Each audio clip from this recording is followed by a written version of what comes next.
Se i tuoi colori sventolo, i brividi mi vengono, non mi stanco mai di te, forza grande Roma, le. Se i tuoi colori sventolo, i brividi mi vengono, non mi stanco mai di te, forza grande Roma, le. Woo! Oh, days. It's time. It's almost Thursday. It's Tuesday today. We've got a few more hours to go until Thursdays.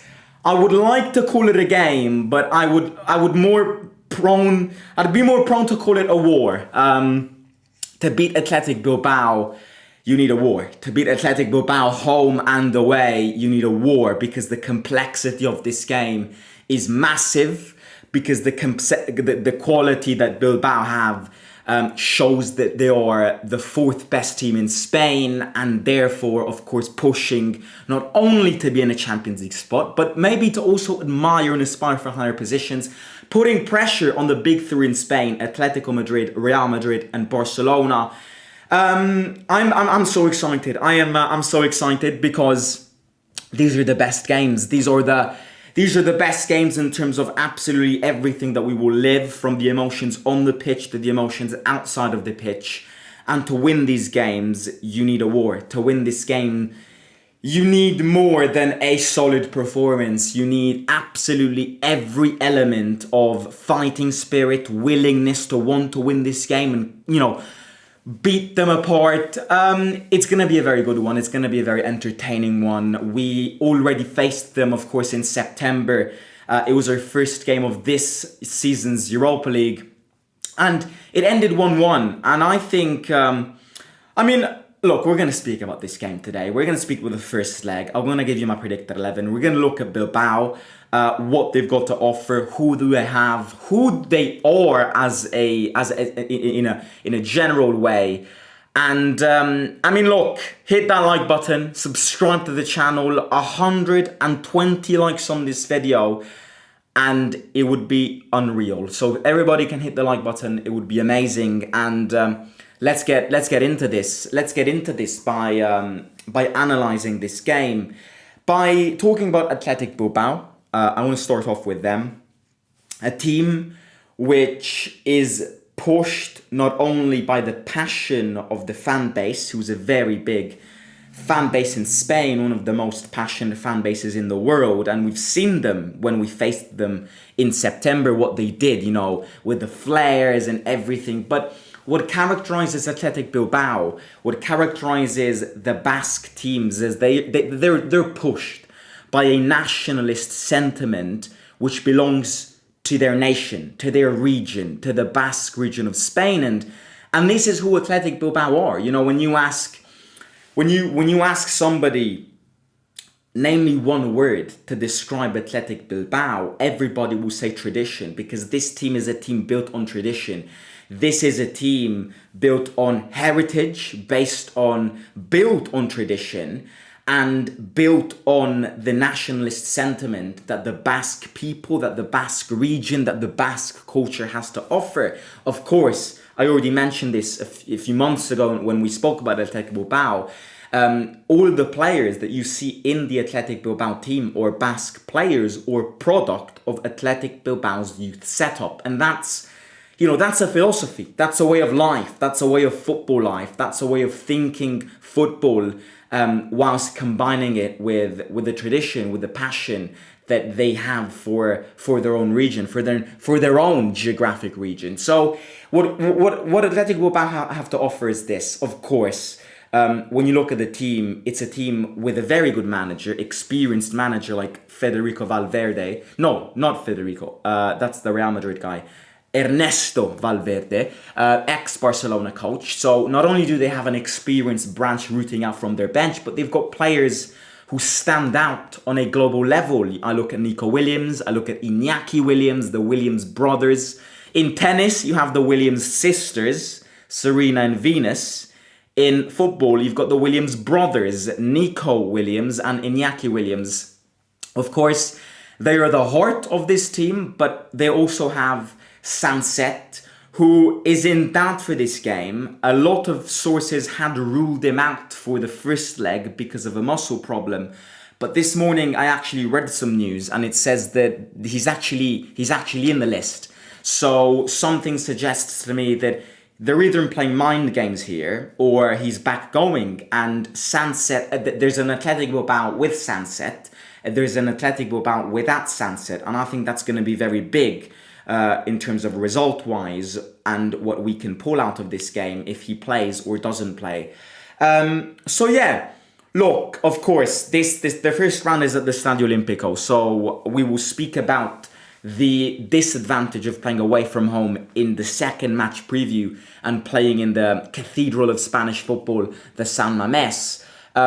The first step is the first game. The first step is the home game, which is a disadvantage for us that the first leg is at home, but it's of course based on meritocracy, and Athletic Bilbao did better than us in this Europa League group. So it's normal, it's fine, we will have to deal with it. And it's going to be a problem which will persist even if we advance in future rounds. The second leg we don't need to speak about now. The thing here is kind of outlining the game for us here. We need to win this game. Absolutely, that's not a question. That's not even a question. We need to win this game. A draw is not enough. And I would also push and say that we need to win this game with at least a 2-goal difference, if not more.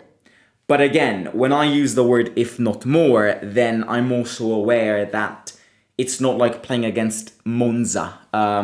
It's Athletic Bilbao. So I think a 2-0 win, a 3-1 win, a 4-2 win is ideal.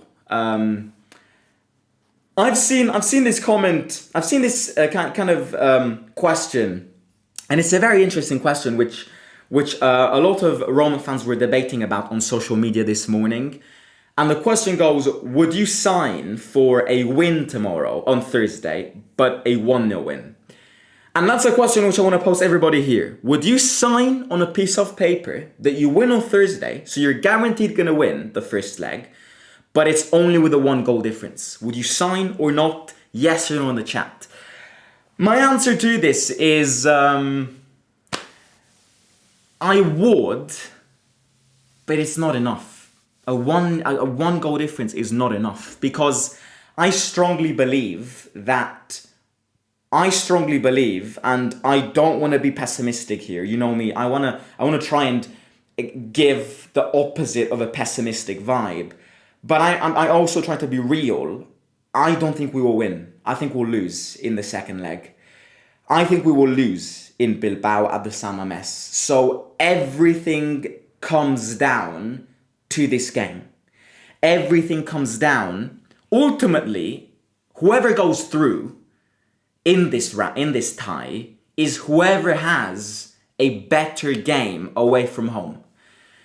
That's in my opinion, who goes through in this round is who has a better game away from home, who has less fear to show up away from home. Because I think there are high possibilities that Roma win the first leg and Bilbao win the second leg. So then, of course, if that's the case, then you're like, that's equal. You're gonna see who has a better game away from home. Who wants to push for a draw? Who has a better defensive game? But not only the defensive game, who exploits each other's mistakes in a better way. That will narrow it down to who will go through. Who I think is favourite to go through in this tie, I tip Bilbao a tiny bit more, just because I think they are the favourites to win the Europa League.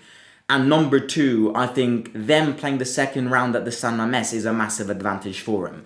But as I said at the start, we don't need to look at that second leg now. What we need to do now is focus on this one.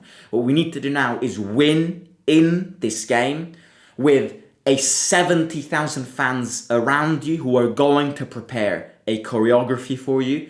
Everybody, the Curva Sud displayed a message Everybody going at the stadium needs to bring a flag. That's the flag which I showed you at the start, to form a great atmosphere, to kill Bilbao, kind of psychologically, to push our players even more to get a win on Thursday, because a win on Thursday is massive. If a win doesn't come on Thursday, then you need a miracle, because I am not joking that 99% of the teams who play at the San Mamés lose. And I'm also speaking about Barcelona, Real Madrid and Atletico Madrid.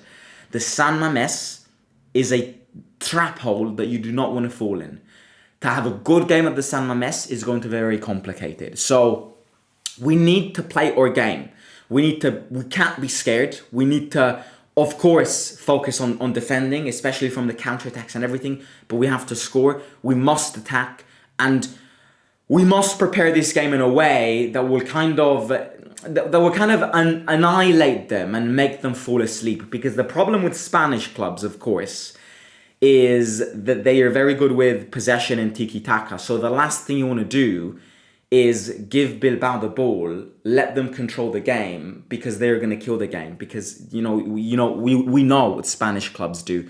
Spanish clubs tiki-taka. So what needs to be the game plan in this game is we need to control it. Just like we did with Juric a few months ago. That game plan was perfect. The only two things that went wrong in that game was not score more than one goal. And of course, we were very unlucky when we conceded that goal. But we need to control this game. We need to dominate them. We need to keep the ball, and we need to attack.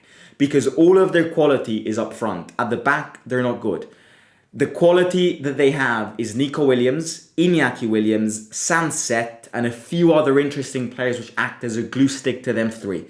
But one of these three players, Sanset, is in doubt, and he's a very big player, like probably one of the best players, if not the best player after Nico Williams. He's kind of the Paulo Dybala of Athletic Bilbao, if you get the point. So look, that's what I think. One thing that I would like to say, which I kind of pre-anticipated in that little preview that I gave last week or 2 weeks ago, whenever it was, there's one mistake that we can't be making in this game. And the mistake that we can't make in this game is basing our knowledge of them on the game that we played against them in September. Because if you are confident enough to say, I've already played against them, I was better than them, I am better than them, then you're going to lose this game. That game in September is a completely different game to this one. Like, it's as if we're playing a completely different team for so many different reasons. Number one, it was in September. Neither us, neither they were anywhere close optimal condition, optimal physical condition. So number one, like absolutely number one, the game that Athletic Bilbao played in September is not going to be the same game that they're going to play on Thursday. Number two, we had Juric. Number three, Nico Williams in that game played about 20 minutes. And number four, Sanset also wasn't playing that game. Now, Sanset might also not play this game, but he could. He could get a few minutes, and he's one of those players which can change them the game if he does play, even if he gets subbed in. Okay, so the biggest mistake that these players can make, and the good thing here, which will avoid doing this, is the fact that this game will be played with one manager, and the last game was played with another manager. But yeah, it's something that we must emphasize. Athletic Bilbao are not weaker than you. And this is something that I will say proudly. I'm not saying that we're better than them. I'm not saying that Athletic Bilbao are massively better than us, that they are massive favourites for this tie. But it's also not true that Athletic Bilbao are worse than us. This is a very equal game. This game will be decided on literal details. Minimal details, mistakes, pressure, second leg away from home, pressure. So it's not fair to say that we're better than them because we dominated them in September. Absolutely not. This is a very equal game between two very equal sides, between two very equal experienced managers who will prepare this game also in a very similar tactic. And We'll see who will tip it. We'll see who will win it. But as far as I can say, Thursday's game is fundamental. Like Thursday's game is the biggest game of the season so far, because if we do advance to the future rounds, eliminating Athletic Bilbao, then our chances reaching the final are higher, because we would be knocking out, in my advice, one of the biggest, the hardest team in this entire Europa League. Yes, because Athletic Bilbao are a very complicated team to face. Right, my predicted 11 is this. Of course, there were 2 question marks. No, one's not a question mark, one's an exclamation mark. Paredes suspended. Paredes suspended for this one, and it will change a lot, because these are Paredes' games. These games fire Paredes up also on a personal level. So not having Paredes is going to be a pain. Therefore, I think Cristante will start. Number 2, this is a question mark. Celik got subbed off from the Como game with a muscle problem. It's nothing serious, but I am not sure that he will start this game or be in a condition to start this game. How does the game with or without Celik play? The game with or without Celik will change in a sense that if Hummels is on the pitch, Athletic Bilbao will exploit the fact that he's on the pitch, and they will play in a way, they will set up their attacks in a way that they will all end up between Iñaki Williams and Nico Williams. And that's my only fear. Hummels is great in these games. Hummels has played incredible amounts of these games, numerous amounts of these games. Incredible. Like, Hummels is probably one of our best players at this level, in this stage, in such a game. But Hummels on the pitch scares me in this specific game, because Athletic Bilbao are an exceptionally fast side. I mean, when I look at Nico Williams, I get the word speed. I can only imagine Hummels chasing Nico Williams. So in a sense, this specific game would be better to see Celik start.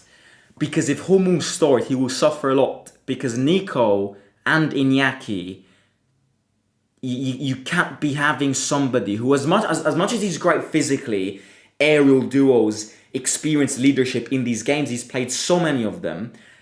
Hummels in between Iñaki Williams and Nico Williams scares me, because it will take a blindfold for Nico Williams to go past Hummels. Like, it will genuinely take that amount of time for Nico Williams to accumulate Hummels on a speed level. And of course, that will also influence in yellow cards and stuff. Nico Williams is like playing against Leao. When we analyze game against Milan, I always kind of say the same thing. When you play against Leao, you cannot be facing, you can't be open. You can't be open. You can't be playing with a defense line incredibly high. You can't be willing and prone and subject to counterattacks. This is the same discussion, maybe a bit better, because Nico Williams, in my opinion, is 10 times better than Rafael Leao. So, yeah, this is a game where, look, these are games where counterattacks you do not want to get. You just don't want to. You do not want to get completely.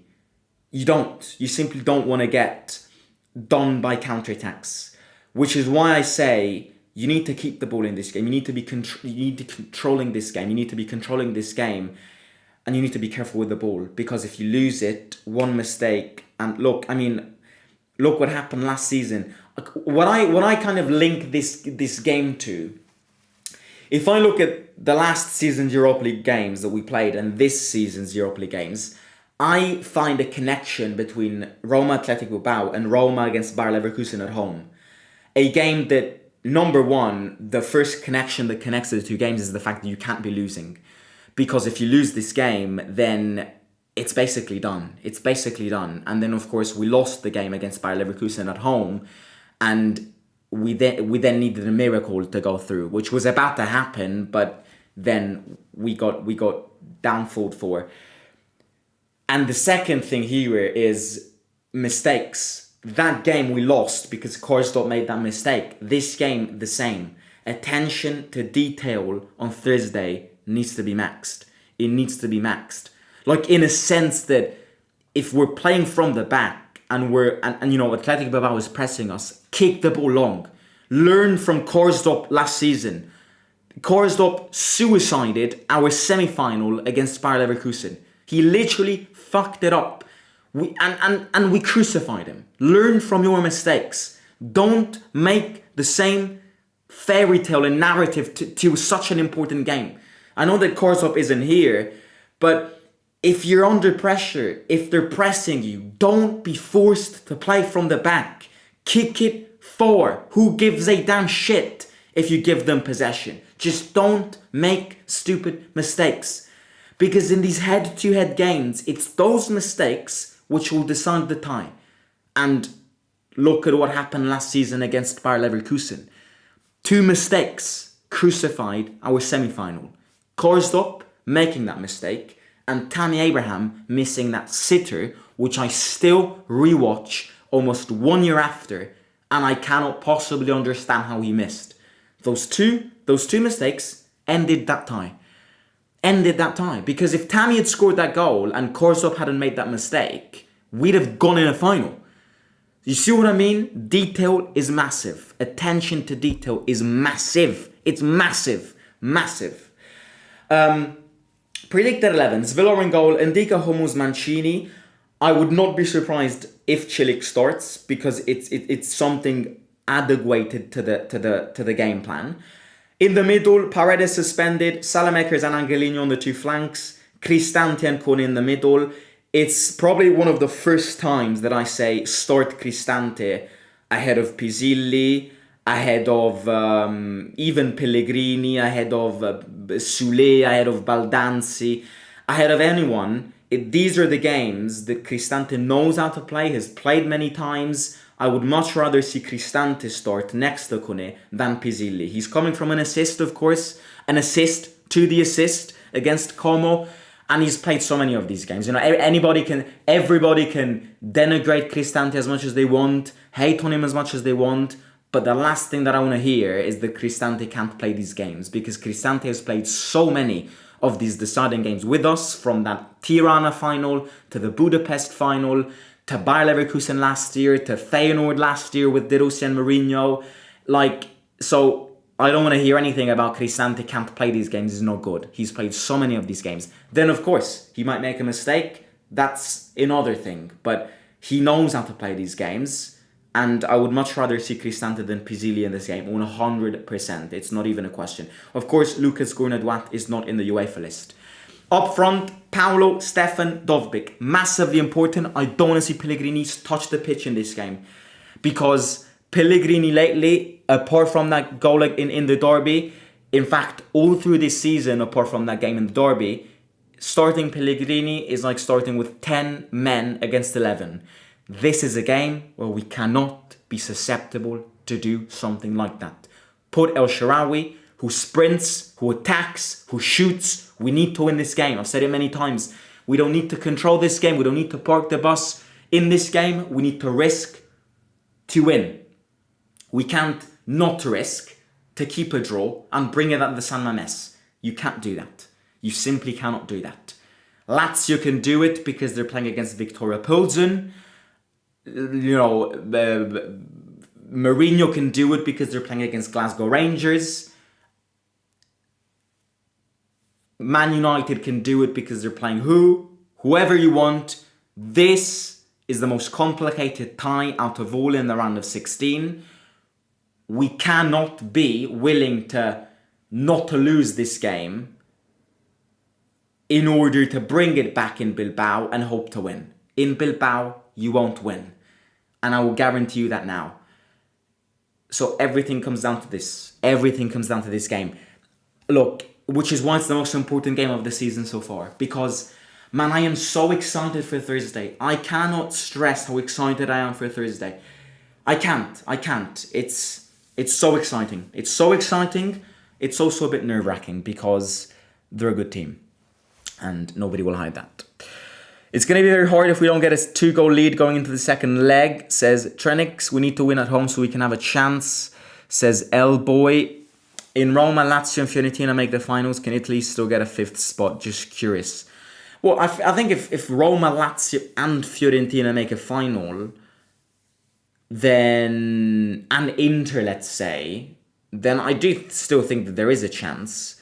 But I think that chance comes down to how many Italian teams win their respective tournaments. If Inter win the Champions League, Roma or Lazio win the Europa League, and Fiorentina win the Conference League, then I wouldn't see why we won't get 5 teams. But of course, the probability is slim. Yes, so we had to hope that Juventus and Milan and Atalanta had done a bit better. Who do you think Pogba will go to? I have no idea, and I could not give a shit, mate. I could not give a shit about where Pogba goes. I'm sorry, but I'm so locked in this game that didn't he get suspended? I don't know. Because the away game will be super difficult, says Romanisa. Knowing how easily you can concede it from counterattacks, a 1-0 lead is not enough for the away game. I agree. Look, I would sign for a 1-0 win just because it's a win, but I wouldn't sign for it because it won't be enough. It won't be enough. A 1-0 win will not be enough. Like, a 1-0 win means that you have no idea the bus that we must park in Bilbao. And it's just not the ground that parking the bus will work in. So, I will start to be... Look, if we win 1-0, I won't cry. There's a chance, of course, and I will take the chance. But it would be one of those wins that wouldn't make me confident. Like, it would be one of those wins that going out of the stadium and walking back home, I'd go like, good, but it's not enough. Like, I'm happy, yes, but I'm not that happy because I know that they are going to score, so you need to score. Look, let's see what happens. Let's hope for the best. I trust Ranieri in having prepared a great game plan for this one, and hopefully it will work out. We need to want it, we need to fight for it, and it will be a good one, it will be a close one. The stadium will be rocking, so hopefully we'll win. I saw Chilik was cleared to play. Is Hummels even back? Yeah, I think Hummels will be back, yes. But I agree. Chilik is playing well, and maybe at time of speaking, Ranieri also prefers Chilik to Hummels. Who knows? I know it was last season, but Hummels pocketed Mbappe last year in the semi-finals. Yeah, but I don't know. I mean, I'm not the manager. I can only give opinions. I think Nico Williams against Mats Hummels would be a very risky move. But let's see what happens. Right, I'm going to catch you tomorrow. Press conference tomorrow. Maybe I'll do a press conference reaction, yes. For a big game like this one, maybe we'll do it. Hit the like, subscribe. Everybody united, everybody together. Hit that like button. 120 likes in this video and it would be great. I'm talking to you. I'm speaking to you. You who still haven't clicked that like button, do it down below. What are you waiting for? This is our time to shine. These are the nights that flame in us shines and sparks even more. I'm so excited for it, and hopefully you are too. Confident. Confidence is key. Subscribe, hit the like, and I'll catch you tomorrow. Simo out.